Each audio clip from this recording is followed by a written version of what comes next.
to Brighter Society Initiative. Remember the first round of the first motion that we did in this KUDC tournament was about ending FGM, and this is something that Madam Sadia is very passionate about. So let us just talk about that and introduce one more member of our team. But kindly let us get in, so we start with the awarding ceremony, especially the universities and all the finalists for today. Thank you so much.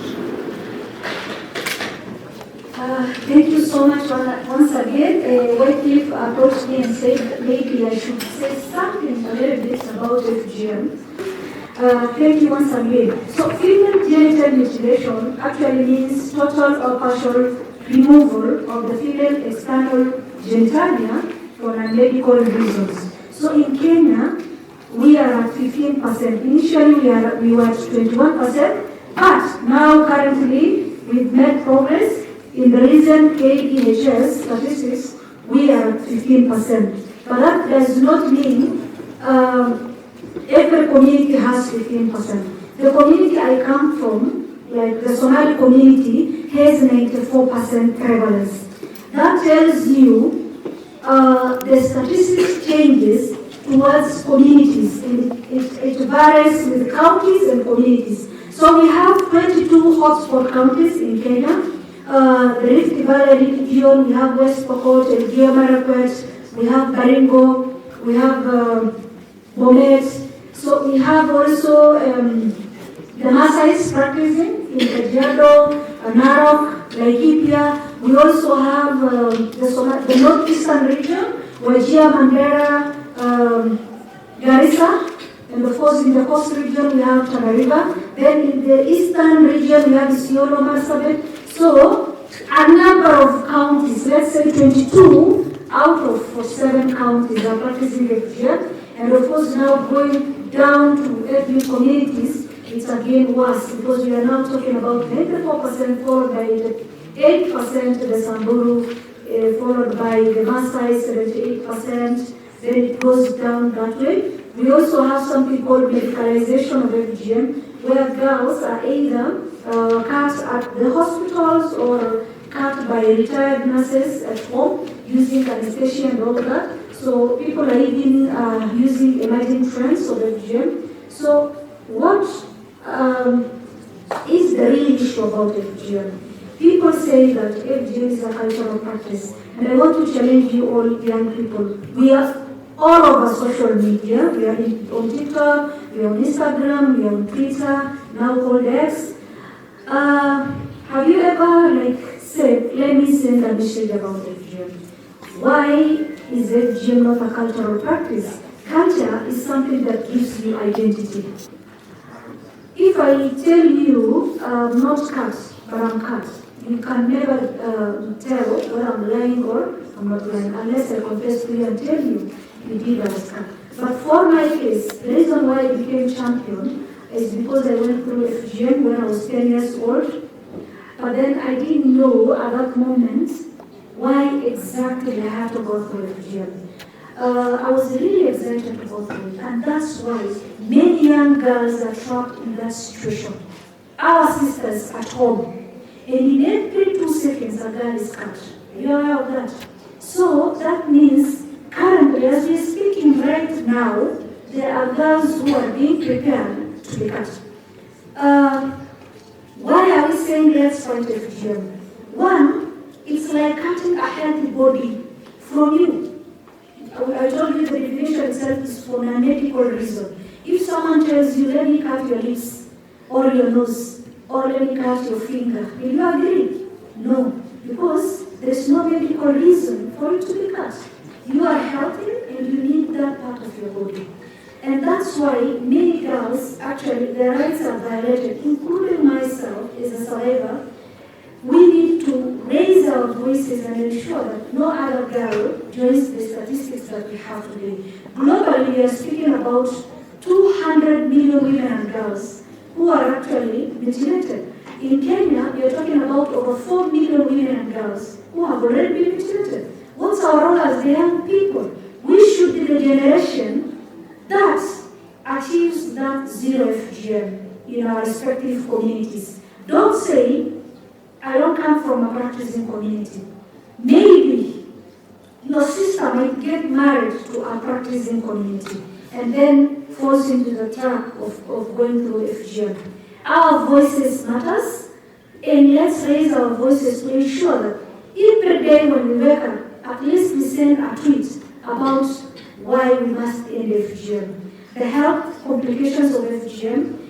FGM again rises during climate crisis because many people want to because there is no surveillance, everyone is focusing so much on what do you call it? Getting shelter, they have been disposed and all that. So no one prioritizes FGM and they feel this is a cultural issue, which it's not a cultural issue. It's a human rights issue, it's a violation of women and girls' rights. It's actually, how do I put it? It's torture. Because this is a young girl, you are actually forcing her genitals to be cut. How painful is that? Mshaijikata na nini kijembe. Sinaosha sana. Now imagine that 10-year-old girl pulled down to the ground, her genitalia cut off. How painful that is. During delivery, you have to because it's too much pain. So we are saying let's put an end to that. God was perfect in his own creation. We were born perfect, and no girl should go through female genital mutilation. For all of us who have already gone through it, we are saying it's not the end of the world. We need to ensure our daughters are not going through it. The same way, my 3 daughters have not been cut. I told you the eldest is Form 1, the second is grade 8, the last born is now grade 4. And all of them have not been touched, leave alone being cut. So, let us save the world from female genital mutilation, which of course is a chain. Actually, FGM is a chain of other GBV. It's a chain for child marriage. It's a chain where girls drop out of school. It's a chain now they don't access education. And I believe you discussed that motion. It's a chain that happens during climate crisis when no one is giving surveillance or girls are actually married off and all that. It's a chain to teenage pregnancy.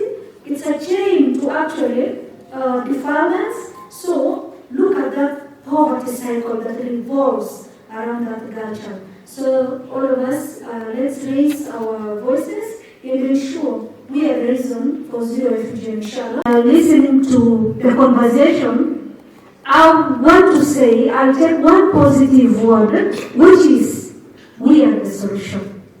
As young people, we have the solutions in our hands. All we are expected to do is actualize those solutions. I want to make, but I don't want the judges to take that into consideration because I don't want to be seen as biased, but I want to single out 2 speakers that I feel maybe at the end of this session, if I can get their contacts. The guy who was seated at the back with the rasta,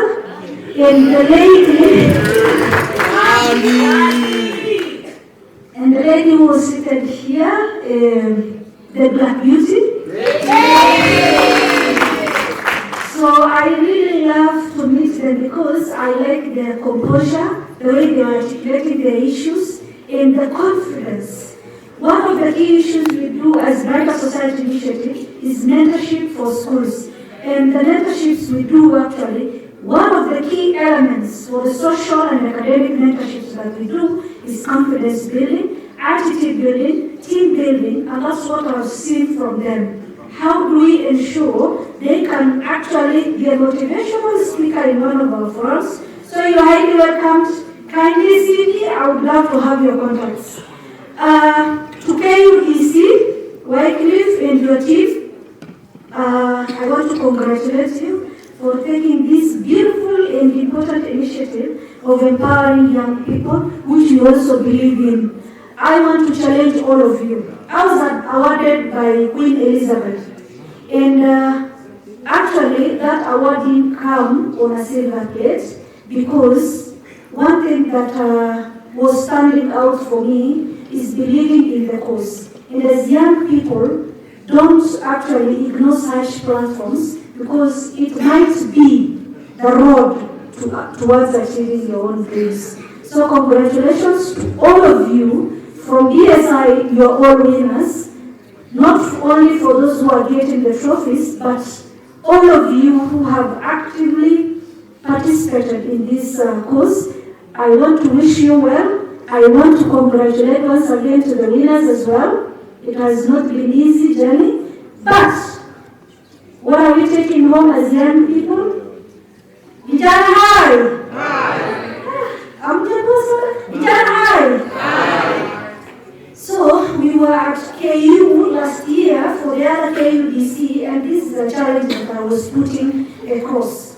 Actually, there is a topic which is a crisis currently in Kenya, climate change. I come from Tana River County. We are always hit by droughts or floods. I hope you have seen we are always hit in the headlines, national TVs. We are always hit by either floods or droughts. What can we do as the young people? Have you asked yourself if we have a solution? Can we plant trees? Leave alone the President's initiative. Yourself, what's your role as a young person? Can we all plant trees? Yes. Can we do waste management? Yes. Can we do environmental conservation? Yes. Charity begins at home. Start where you are. Climate change is real, and climate action starts with this young generation. Can we all clap for ourselves? The other issue I want to tell you is, I hope we can protect. Sitaki kupendelea iti, but the gender balance also. I want to tell you all, the young men who are in this room. Nani apendi dada yake asome? Iko. Because every young man loves his sister and is always a protector of his sister. So, one of the key championing rights we do is gender equality, where we are saying let all of us have the equal space. Muliona there isn't rise in femicide.